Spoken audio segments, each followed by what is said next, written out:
চোখ বন্ধ হলে না বুঝবা দুনিয়া কাকে বলে। তোমার বাবার উপার্জন শেষ হয়ে গেলে না বুঝবা দুনিয়া কাকে বলে। তোমার কাঁধে যখন উপার্জনের দায়িত্ব আসবে তখন না বুঝবা দুনিয়া কাকে বলে। রোজগার কত কষ্ট। সেদিন আমি একজন লোককে দেখছি, তাকাইয়া দেখছি অনেকক্ষণ, ট্রাকের থেকে সিমেন্টের বস্তা নামাইতেছে।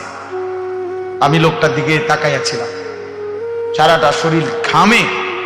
আমার মনে হয় যেন লোকটা মানে পানির মধ্যে, সারাটা চুল চেহারা তার ঘামে, ঘাম বাইয়া বাইয়া পড়তেছে। তাহলে এক বস্তা ট্রাকের থেকে প্রতি বস্তা সিমেন্ট নামাইয়া গোডাউনে থুইলে সর্বোচ্চ 60 টাকা, 8 টাকা বা 10 টাকা দেয়। সর্বোচ্চ রেট হলো 10 টাকা, মানে এন থেকে হয়তো গোডাউনে থুইবে আর কি। তাহলে 50 বস্তা সিমেন্ট যদি এই বেচারা নামায়, তাহলে প্রিয় যুবক ছেলে 50 বার এই লোকটাকে, তোমার বাবাকে হতে পারে 50 বারই উনি কোমরটা বাঁকা। নাহলে কেমনে বস্তাটা লইব? 50 কেজি সিমেন্টের, 50 কেজি সিমেন্টের একটা বস্তা বেচারা কেমনে নিবে? প্রতিবারে তাকে কোমর বাঁকা করতে হয়েছে।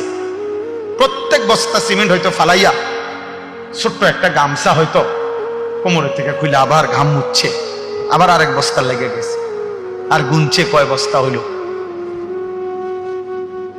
বিনিময়ে 500 টাকা, হয়তো 50 বস্তায় 500 টাকা পাইছে, 10 টাকা করে।